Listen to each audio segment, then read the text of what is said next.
একটা খয়রা মাছ আর বেগুন দিয়ে,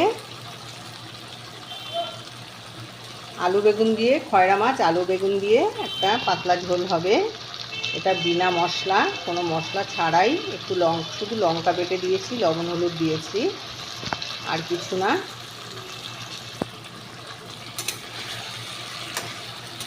দেখো হয়ে গেছে মশলাটা, মানে এটা কষানো হয়ে গেছে।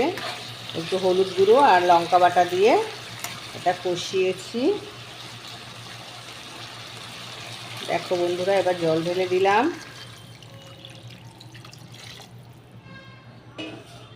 একটু পাতলা ঝোল হবে।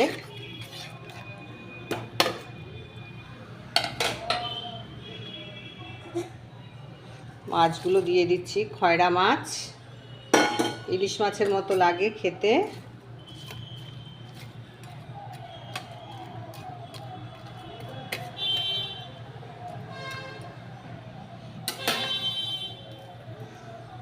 তিনটে কাঁচা লঙ্কা ফেলে দিলাম।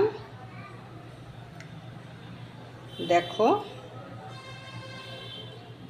এইটা একটু ঢাকা দিয়ে দেব, ফুটবে, ফুটলেই হয়ে যাবে। দেখো তোমরা ফ্রেন্ডস, হ্যাঁ তোমাদের তো সকালের শুভেচ্ছাটা জানানো হয়নি।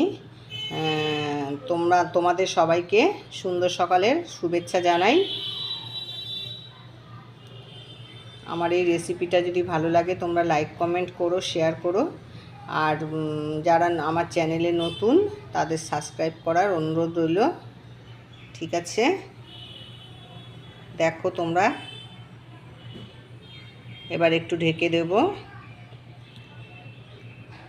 ছাড়ছি তাহলে, টাটা।